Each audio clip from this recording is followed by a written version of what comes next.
Hello and welcome everyone to VV studies. आज हम entrepreneurship development and management का unit 2 का लास्ट टॉपिक पढ़ने वाले हैं, जिसमें कि अभी तक हमने ना फॉर्म्स ऑफ बिजनेस के बारे में पढ़ा है। 3 फॉर्म्स ऑफ बिजनेस हम ऑलरेडी कवर अप कर चुके हैं हमारे प्रीवियस वीडियो में। आज हम लास्ट फॉर्म ऑफ बिजनेस पढ़ने वाले हैं, that is joint stock company. Joint stock company आप एक कोऑपरेटिव सोसाइटी की तरह समझ सकते हैं। It is not exactly like a cooperative society but it act like a cooperative society. जैसे कोऑपरेटिव सोसाइटी बहुत सारे लोग मिलकर एक बिजनेस स्टार्ट करते हैं, सिमिलरली जॉइंट स्टॉक कंपनी में भी बहुत सारे लोगों का पैसा लगा हुआ होता है। अब यहाँ पे इंडिविजुअल लेवल पे आप कितना मतलब हो सकता है कि कंपैरेटिव बेसिस पे अगर बताऊं तो हो सकता है किसी का 1 लाख रुपए लगा हो सकता है किसी का सिर्फ 1000 रुपये लगा हो, तो उसी बेसिस पे उसको अपने शेयर्स भी अलॉट किए जाते हैं। अब हर पर्सन की वैल्यू अलग होती है, हर पर्सन की वेल्थ अलग होती है, तो उस अकॉर्डिंग वो अपने पैसे को इन्फ्यूज़ कर सकता है। बट ज़रूरी नहीं है कि जिसने अपना पैसा लगाया है वो उसके मैनेजमेंट का पार्ट हो, वो उसका एम्प्लॉय हो। वो सिर्फ उसके स्टॉक या शेयर्स को होल्ड करता है, बट जनरली वो उसका एम्प्लॉय नहीं होता है। वो सब मिलके अपना, या तो जितने मान लो जो 100 लोगों ने मिलकर एक बिजनेस स्टार्ट किया है तो 100 में से हो सकता है कि कुछ मैनेजमेंट का पार्ट बने, या फिर वो अपने मैनेजमेंट को हायर भी कर सकते हैं। मोस्ट प्रोबेबली इसको जनरली जॉइंट स्टॉक कंपनी है, मैनेजमेंट जो होता है वो आउटसाइड से हायर किए जाते हैं, बिकॉज जो शेयर होल्डर्स हैं अगर उनको मैनेजमेंट दे देगा तो वो थोड़ा बायसनेस हो सकता है। तो बायसनेस को इरेडिकेट करने के लिए जनरली मैनेजमेंट जो होता है वो आउटसाइड से एम्प्लॉयज़ को हायर किया जाता है। Now coming on to the characteristic of a business और a joint stock company, because generally दोनों एक ही तरीके से एक्ट करते हैं। अब दोनों ही जैसे डिस्टिंक्ट एंटिटी होती है, एक बिजनेस अलग है और उसकी जॉइंट स्टॉक कंपनी के जो होल्डर्स हैं वो दोनों एक सेपरेट एंटिटी हैं। नेक्स्ट इज सक्सेशन जो होता है वो किसी भी एक पर्सन के पास नहीं होता है, वो मैनेजमेंट के टॉप लेवल पे होता है। और अगर टॉप लेवल पे जैसे हम किसी बिजनेस की किसी बिजनेस की बात करते हैं, अगर किसी पर्सन की डेथ हो जाती है या कोई पर्सन रिटायर कर जाता है या कुछ भी अनसर्टेनिटीज आ जाती हैं, तो उस कंडीशन में बिजनेस डिसॉल्व नहीं होता है, बिजनेस कंटिन्यू करता है अपना रनिंग के लिए। तो यहाँ पे बहुत सारे लोग हैं जो कि उस बिजनेस को कंटिन्यू कर पाते हैं, ज़्यादा पॉसिबिलिटीज होती हैं उस बिजनेस को रन करने के लिए। Next is limited liabilities. Obviously किसी कंपनी में बहुत बड़ी लायबिलिटी बट बहुत सारे लोग भी वहाँ पे हो जाते हैं, तो लायबिलिटी किसी एक पर्सन के ऊपर नहीं होती, सब में इक्वली डिवाइड हो जाती है, जिसकी वजह से रिस्क कम हो जाता है। पर पर्सन का जो रिस्क है वो काफ़ी कंपैरेटिवली लो रहता है। Next is transferable shares. अगर मुझे एक कंपनी में काम मतलब तो इनिशियली मैंने उसके साथ काम करना स्टार्ट किया था because I like the mission and vision of that particular company, but थोड़े टाइम बाद मेरे को लग रहा है कि इनका काम मेरे पैशन के साथ में अलाइन नहीं कर रहा है, या फिर मैं इससे ज़्यादा प्रॉफिट अर्न नहीं कर पा रहा हूँ, या फिर मेरे को लॉस होने के चांसेस हैं, तो उस कंडीशन में मैं अपने शेयर्स को ट्रांसफर कर सकता हूँ या बेच सकता हूँ किसी और पर्सन को। Next is the common seal. ये बिजनेस का जनरल कैरेक्टरिस्टिक है कि कोई भी बिजनेस होता है तो उसका एक सील साइन होता है, तो वो एक हर एक बिजनेस के लिए होता है, चाहे वो सोल प्रोप्राइटर हो, चाहे वो जॉइंट हिंदू फैमिली हो, चाहे वो जॉइंट स्टॉक कंपनी हो या फिर पार्टनरशिप हो।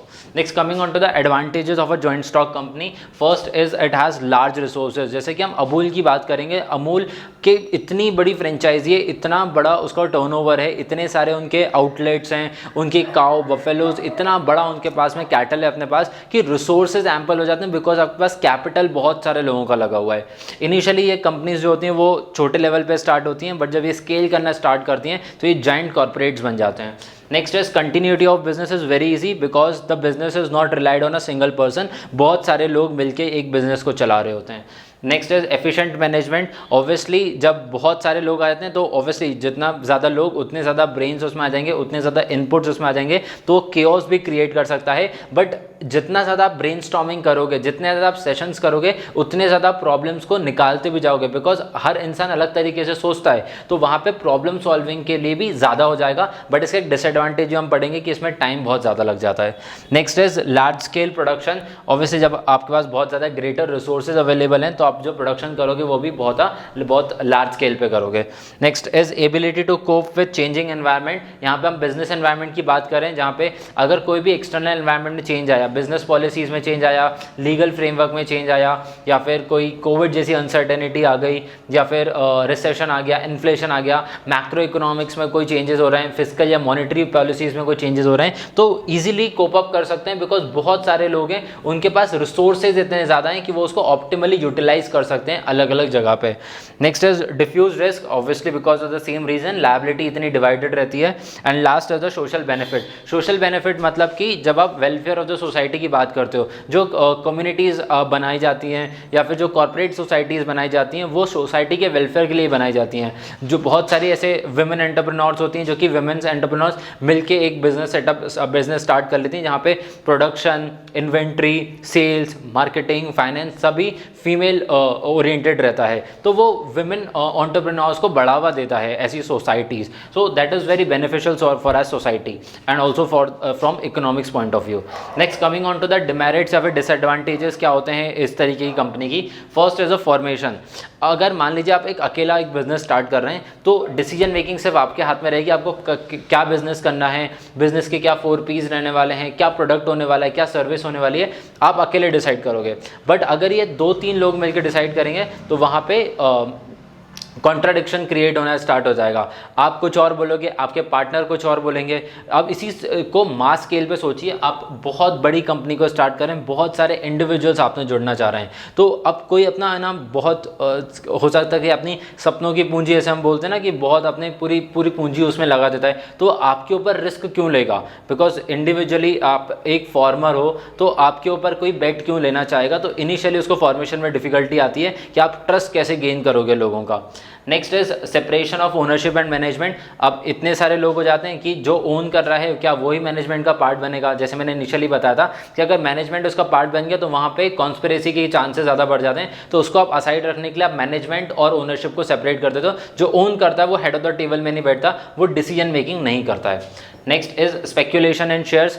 अब शेयर स्पेक्यूलेशन कैसे होता है? जैसे हम स्टॉक मार्केट देखते हैं, कभी स्टॉक मार्केट में एकदम से 20-25% कुछ राइज कर जाता है, नेक्स्ट डे वो फॉल कर जाता है। तो ये इस तरीके के स्पेक्यूलेशन किस बेसिस पे होते हैं? तो उसके लिए इंटरनल और एक्सटर्नल फैक्टर्स दोनों गवर्न करते हैं। इट इज़ वेरी गुड कि अगर किसी का फाइनेंशियली बहुत ही साउंड कंपनी है और उसके शेयर प्राइसेस बढ़ रहे हैं, then it is very good. But अगर किसी कंपनी के share prices constant but still जब उसके फाइनेंसेस कॉन्स्टेंट है बट उसके शेयर प्राइसेस कंटिन्यूसली राइज कर रहे हैं, तो ऐसी जगह पे स्पेक्यूलेशन होने के चांसेस ज़्यादा हो जाते हैं। और यहाँ पे तो बहुत सारे लोग इन्वॉल्व होते हैं, तो वो इंटरनली कंपनी के शेयर प्राइसेस को स्पेक्यूलेट करने की एबिलिटी रखते हैं। Next is fraudulent management. अगर ओनर्स ही मैनेजमेंट के पास बैठ जाएंगे तो वो अंदर फ्रॉड्स करने की ज़्यादा कोशिश करेंगे, बिकॉज वो चाहेंगे कि ज़्यादा से ज़्यादा प्रॉफिट हम अपने पास रख लें जो कि उसमें मैनेजमेंट का पार्ट है, और बाकी जो शेयर होल्डर्स हैं जिन्होंने सिर्फ इतना कैपिटल इन्वेस्ट किया है, जो एफिशिएंटली वर्क नहीं कर रहे हैं, हो सकता है वो उनके साथ में फ्रॉड करके उनके शेयर्स भी खरीद लें। Next is lack of secrecy. जैसे कि हमने सोल प्रोप्राइटर में देखा था, एक पर्सन अकेला अपने पास डिसीजन मेकिंग रखता है तो वो लीक होने के चांसेस ऑलमोस्ट जीरो हो जाते हैं, बिकॉज आप किसी को जाके बताओगे नहीं। बट जब आपकी कंपनी 100,000 1,500 लोगों के से मिलकर बनी हुई है, तो वो अगर आप उनके साथ में अपने ट्रेड सीक्रेट शेयर करोगे, मार्केटिंग टेक्निक शेयर करोगे, नया प्रोडक्ट क्या मार्केट में लॉन्च होने वाला है, जब आप ऐसी फाइनेंशियल मार्केटिंग नॉलेज शेयर करोगे उनके साथ, तो वहाँ पे सीक्रेसी मेंटेन करना बहुत डिफिकल्ट हो जाती है, कोई भी वहाँ पे लीक कर सकता है। Next is delay in decision making. Obviously बहुत सारे लोग मिलकर जब ब्रेनस्टॉर्मिंग करेंगे तो हर कोई एक कॉमन पॉइंट पे एग्री नहीं करता है जनरली, तो उस वजह से डिसीजन मेकिंग में टाइम लग जाता है। Next is concentration of economic power. जो आपके पैसा है, जो आपका कैपिटल है, जो आपके फाइनेंसेस हैं कंपनी के, वो आप एक जगह पे कंसंट्रेट करके रख देते हैं। बट इट इज़ ऑल्सो एक तरीके से इसको आप बेनिफिट में भी ले सकते हो अगर आप इससे अपनी कंपनी के वेलफेयर में यूटिलाइज कर रहे हो। बट अगर आप कंपनी का वेलफेयर नहीं कर रहे हो, बस वो पैसा वहाँ रखा हुआ है, तो फिर ऑब्वियसली इन्फ्लेशन की वजह से उसके पैसे की डिग्रेडेशन हो रही है, वैल्यू कमी हो रही है। And last is the excessive state regulation. Now it is very important from the point of view of a share holder. जैसे मैं किसी कोऑपरेटिव सोसाइटी का शेयर होल्डर हूँ, मैंने वहाँ पे पैसा लगाया है, बट मैं उनके साथ में कॉन्स्टेंटली वर्क नहीं करता, और तो ऑब्वियसली वो जैसे हमने पहले पॉइंट देखा था फ्रॉडुलेंट मैनेजमेंट मेरे साथ कोई भी घपला कर सकता है। तो उससे प्रोटेक्ट करने के लिए यहाँ पे स्टेट रेगुलेशंस आए थे, बिकॉज गवर्नमेंट को पता है कि यहाँ पे बहुत सारे लोगों का पैसा लगा हुआ है, इंडिविजुअल्स का पैसा लगा हुआ है, और मैनेजमेंट इनके साथ में धोखा कर सकता है। तो स्टेट रेगुलेशंस आते हैं जिसकी वजह से बहुत ज़्यादा प्रॉफिट अर्न नहीं कर पाते हैं on a larger scale. But अगर हम ओवरऑल देखेंगे तो इनके प्रॉफिट मार्जिन कम रहेंगे, बट क्योंकि इनकी इकोनॉमीज बहुत बड़ी रहती हैं तो उस वजह से ये लोग स्केल अप करने में ईजिली अचीव कर पाते हैं। I hope this topic was clear to you. Thank you for watching my video.